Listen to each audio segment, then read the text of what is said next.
Hello viewers, যারা class 8-এ পড়ছো তাদের আজকে আমি জীবন বিজ্ঞানের 7 নম্বর অধ্যায় অর্থাৎ অণুজীবের জগৎ থেকে তোমাদের সাজেশন প্রশ্নগুলো বলে দেবো। ঠিক আছে, এখান থেকে তোমাদের সেকেন্ড ইউনিট টেস্টের পরীক্ষাতে থাকবে।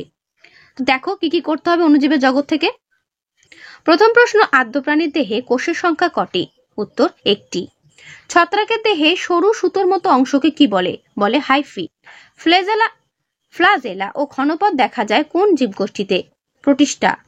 পৃথিবীতে বর্তমান সমস্ত অণুজীবের ভর পৃথিবীর সমস্ত জীবভরের প্রায় 60%। ঠিক আছে, তারপরের প্রশ্ন, কমা আকৃতির ব্যাকটেরিয়াটি কোনটি? Vibrio colliery.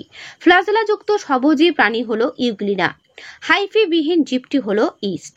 ঠিক আছে, তারপর জলাতঙ্ক রোগের টিকা আবিষ্কার করেন লুই পাস্তুর। এগুলো কিন্তু প্রত্যেকটা প্রশ্ন 1 নম্বরের জন্য। ঠিক আছে, বসন্ত রোগের কথা প্রথম উল্লেখ করেন কে? Edward Jenner. ঠিক আছে, ক্লামাইডোমোনাস। ঠিক আছে, একটু উচ্চারণ করে পড়ো দেখে। তো এটি কি? এটি এককোষী একটি শৈবাল। সকল ভাইরাস রোগ সৃষ্টিকারী তাদের কি বলা হয়? তাদের বলা হয় পরজীবী। ঠিক আছে, আদ্য প্রাণীরা ড্যাশ নামক রাজ্যের অন্তর্গত। আদ্য প্রাণীরা প্রোটোজোয়া নামক রাজ্যের অন্তর্গত। অ্যামিবা নামক আদ্য প্রাণীর গমনাঙ্গ হলো ক্ষণপদ। ব্যাকটেরিয়া কোষে পর্দাঘেরা কোনো ড্যাশ থাকে না। উত্তর, কোনো পর্দাঘেরা অঙ্গাণু থাকে না। ঠিক আছে, করবে। ড্যাশ রঞ্জক দ্বারা ব্যাকটেরিয়াকে শনাক্ত করা যায়। কোন রঞ্জক দ্বারা? উত্তর, গ্রাম রঞ্জক দ্বারা। ঠিক আছে, তারপর ড্যাশ থাকায় শৈবাল নিজের খাদ্য নিজেরা সংশ্লেষ করতে পারে। শৈবালে কি থাকে বলতো? শৈবাল দেখবে সবুজ রঙের হয়, তার কারণ ক্লোরোফিল থাকে বলে, এবং এই ক্লোরোফিল থাকার জন্য এরা নিজেরা খাদ্য সংশ্লেষ করতে পারে। ঠিক আছে, ইস্ট কোষে ড্যাশ উৎসেচক থাকে। ইস্ট কোষে দেখো ভালো করে, জাইমেজ উৎসেচক থাকে। ছত্রাকের দেহে ড্যাশ না থাকায় এরা খাদ্য তৈরি করতে পারে না। উত্তর, ক্লোরোফিল যার থাকবে না সে কিন্তু খাদ্য তৈরি করতে পারে না। ঠিক আছে, স্পাইরোগাইরা একটি বহুকোষী শৈবাল। মনে রাখবে, স্পাইরোগাইরা একটি বহুকোষী শৈবাল। তারপরে প্রশ্ন, গ্রামরঞ্জন পদ্ধতির উদ্ভাবক কে? উত্তর দেখে নাও, বিজ্ঞানী ক্রিশ্চিয়ান গ্রাম। প্রোটিস্ট জাতীয় জীবদের কোষ কোন প্রকারের হয়? উত্তর, আদর্শ নিউক্লিয়াস যুক্ত কোষ বা ইউক্যারিওটিক কোষ। ঠিক আছে, কোন ছত্রাকের দেহে মাইসেলিয়াম থাকে না? উত্তর, ইস্টের দেহে। তারপরে প্রশ্ন, ভাইরাস কথার অর্থ কি? ভেরি ভেরি ইম্পর্টেন্ট প্রশ্ন। ল্যাটিন ভাষায় ভাইরাস কথার অর্থ হলো বিষ। ঠিক আছে, কম অক্সিজেন ঘনত্ব বাঁচতে পারে কোন অণুজীব? উত্তর, ইস্ট নামক এককোষী ছত্রাক এবং টিটেনাস রোগ সৃষ্টিকারী অণুজীব কম অক্সিজেন ঘনত্ব কিন্তু বাঁচতে পারে।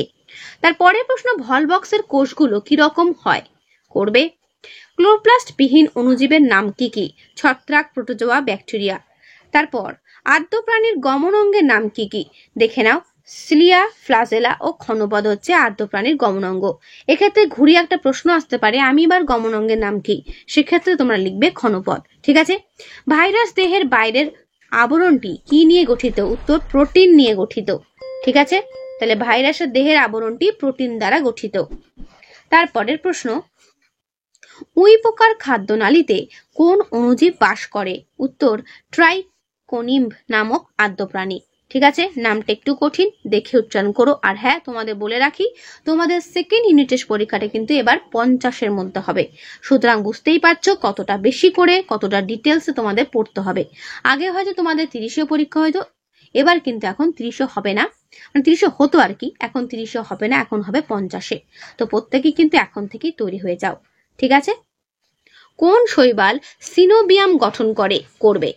তারপর একটি উপকারী অণুজীবের নাম লেখো। ক্লস্ট্রিডিয়াম বিউটিকাম, এটা হচ্ছে একটি উপকারী অণুজীব। এমন ভাইরাসের নাম লেখো যাতে ডিএনএ আরএনএ দুটোই আছে। সেটি হচ্ছে লিপোভাইরাস, যেখানে ডিএনএ এবং আরএনএ দুটোই আছে। এই ডিএনএ এর পুরো নামটাও করে রাখবে, ডিঅক্সি রাইবোনিউক্লিক অ্যাসিড। আর আরএনএ এর ফুল ফর্ম রাইবোনিউক্লিক অ্যাসিড। এটাও পরীক্ষাতে অনেক সময় দিয়ে দেয়। একটি এককোষী শৈবালের উদাহরণ দাও। উত্তর হচ্ছে ক্লামাইডোমোনাস। ঠিক আছে, থার্মোফিলিক ব্যাকটেরিয়া কোথায় বসবাস করে? উত্তর, উষ্ণ প্রস্রবণের জলে বা সমুদ্রের জলে বাস করে। হাইফি কি? এটা পরীক্ষাতে আসে। বহুকোষী ছত্রাকের দেহ অসংখ্য সরু সুতোর মতো অংশ দিয়ে তৈরি। এই সুতোর মতো অংশগুলোকে হাইফি বলে। বোঝা গেল? এরপর অণুজীব কাকে বলে বা অণুজীব বলতে কি বোঝো? দেখে নাও উত্তর। এগুলো আমি আর পড়ছি না, শুধুমাত্র প্রশ্নগুলো বলবো, অ্যান্সার তোমরা দেখে নিও বা বই থাকলে দাগিয়ে নিও। অণুজীব প্রধানত কত প্রকারের হয়, কি কি? ঠিক আছে। ব্যাকটেরিয়া কাকে বলে? করবে। ছত্রাক কাদের বলে? শৈবাল কাদের বলে? ভাইরাস কি? প্রোটোজোয়া কাদের বলে? ভাইরাসকে জীব ও জড়ের মধ্যবর্তী পর্যায়ের বস্তু বলা হয় কেন? ভেরি ভেরি ইম্পর্টেন্ট প্রশ্নটা, মনে করো এসেই গেছে, তাই এটা স্টার্ট দিয়ে রাখো এই প্রশ্নটাতে। ঠিক আছে। স্টেইন বা রঞ্জক কাকে বলে? মাইসেলিয়াম কি? থার্মোফিলিক ব্যাকটেরিয়া কাকে বলে? দুটি উদাহরণ দাও। ঠিক আছে, করবে। ভাইরাস ও ব্যাকটেরিয়ার মধ্যে পার্থক্য, করবে। ঠিক আছে, দেখে নাও ভালো করে, পুরো পার্থক্য তোমাদের আমি দেখিয়ে দিচ্ছি, করবে। যক্ষা ও কলেরা রোগের জন্য দায়ী জীবাণুটি কোনটি? দেখো এখানে অপশন রয়েছে ব্যাকটেরিয়া, ভাইরাস, প্রোটোজোয়া নাকি ছত্রাক। যক্ষা বা কলেরা এটা কিন্তু ব্যাকটেরিয়া গঠিত রোগ। ঠিক আছে, করবে। পানীয় জলের মাধ্যমে যে রোগটি হয় সেটি কোনটি? উত্তর হচ্ছে ডায়রিয়া বা ডায়রিয়া যেটা বলবে। জিয়ারডিয়াসিস রোগটি কি? জিয়ারডিয়াসিস রোগটি হচ্ছে আদ্য প্রাণী গঠিত। ঠিক আছে। তারপরে প্রশ্ন, হুপিং কাশির জন্য দায়ী অণুজীব কোনটি? হুপিং কাশির জন্য দায়ী অণুজীবটি হলো ব্যাকটেরিয়া। তারপর পোলিও রোগ দ্বারা আক্রান্ত হয় কোন অঙ্গটি? পোলিও রোগ দ্বারা আক্রান্ত হয়, উত্তর দেখে নাও, স্নায়ুতন্ত্র।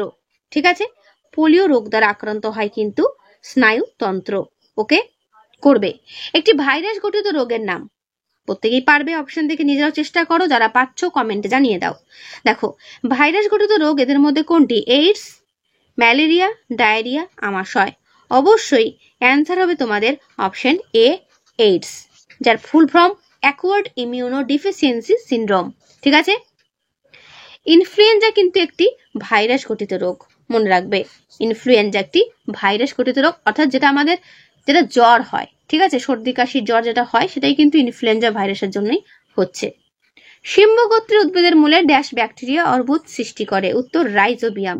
মনে রাখবে রাইজোবিয়াম কিন্তু শিম্বগোত্রী, অর্থাৎ ডাল জাতীয় গাছে, মুসুরির ডাল, যে কোনো ডাল, সেই ডাল জাতীয় গাছের মূলেই ব্যাকটেরিয়াগুলো বসবাস করে বাতাস থেকে নাইট্রোজেন সংগ্রহ করে রাখে, যেটা কিনা উদ্ভিদের কাজে লাগে। বোঝা গেল? শৈবাল ও ছত্রাকের যৌগিক গঠনের নাম কি? উত্তর লাইকেন। এগুলো আমি মুখে বলছি, ঠিকই লিখে নিও। শৈবাল ও ছত্রাকের যৌগিক গঠনের নাম হচ্ছে লাইকেন। মানব দেহে আদ্য প্রাণী গঠিত কয়েকটি রোগের নাম কি? উল্লেখ করো। করবে। মানব দেহে ভাইরাস গঠিত কয়েকটি রোগের নাম করবে। ঠিক আছে। তারপরের প্রশ্ন, উদ্ভিদ কি বাতাসে নাইট্রোজেন সরাসরি গ্রহণ করতে পারে? যেটা আমি একটু আগেই বলছিলাম, যে কিছু কিছু জীবাণু আছে যেগুলো গাছের মূলে বসবাস করে নাইট্রোজেন সংগ্রহ করতে সাহায্য করে দেয়। তো এখানে সেই প্রশ্নটাই ডিটেলসে বলছে যে উদ্ভিদ কি বাতাসে নাইট্রোজেন সরাসরি গ্রহণ করতে পারে?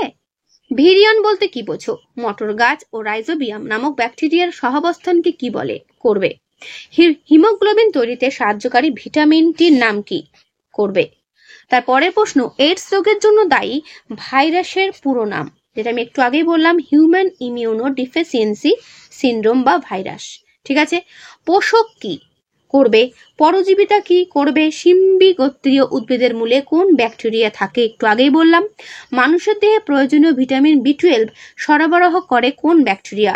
এস্চেরিচিয়া কোলাই নামক ব্যাকটেরিয়া। ঠিক আছে। বাহক কাকে বলে? উদাহরণ দাও। ভেক্টর কাকে বলে? উদাহরণ দাও। পরজীবিতা কাকে বলে বা পরজীবিতা কি? দুটি উপকারী ব্যাকটেরিয়ার নাম ও তাদের ব্যবহার উল্লেখ করো। করবে।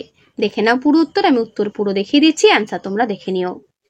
তারপরের প্রশ্ন, দুটি উপকারী ছত্রাকের নাম ও তাদের ব্যবহার উল্লেখ করো। ঠিক আছে। অ্যান্টিবায়োটিক কি? কিভাবে পেনিসিলিন নামক অ্যান্টিবায়োটিক আবিষ্কৃত হয়েছিল? দেখে নাও ভালো করে। তো পুরো উত্তর তারপরের পাতায় ঠিক এই পর্যন্ত শেষ হলো। ছত্রাককে উপকারী শত্রু বলা হয় কেন? করবে। ইমিউনিটি বা অনাক্রমতা কি? টিকার জন্য ইম্পর্টেন্ট। টিকা বা ভ্যাকসিন কি? ঠিক আছে, করবে। অ্যান্টিজেন কি? অ্যান্টিবডি কি? ঠিক আছে, দেখে নাও। পাস্তুরাইজেশন কি? এর গুরুত্ব কি? এর পুরো উত্তর এই পর্যন্ত শেষ হলো। অ্যামোনিফিকেশন বলতে কি বোঝো? নাইট্রিফিকেশন কাকে বলে? ডিনাইট্রিফিকেশন কি? ঠিক আছে। সল্টিং কি? পিকলিং কি? টিকাকরণ কি? টিকাকরণের উদ্দেশ্য কি? দেখে নাও। পুরো উত্তরটা ভালো করে দেখে নাও, এর উত্তরটা ঠিক এই পর্যন্ত শেষ হলো। ঠিক আছে। তো অণুজীবের জগৎ চ্যাপ্টার থেকে এই হলো সাজেশন প্রশ্ন, এইগুলোই ভালো করে পড়ো, আর বেশি কিছু পড়ার দরকার নেই, এর মধ্যেই পরীক্ষাতে কমন পেয়ে যাবে। ঠিক আছে, একটা কথা বলে রাখি, তোমাদের হয়তো এই চ্যাপ্টারটা অনেক স্কুলে প্রথম ইউনিটের পরীক্ষাতে হয়ে গেছে, তাদের দেখার দরকার নেই, যাদের পরীক্ষাতে রয়েছে তারা ভালো করে দেখে নিও। ঠিক আছে, তো আজকের এই ভিডিওটা আমি এখানেই শেষ করছি, দেখা হবে নেক্সট ভিডিওতে। ভালো থেকো সবাই, আর ভালো করে পড়ো সবাই।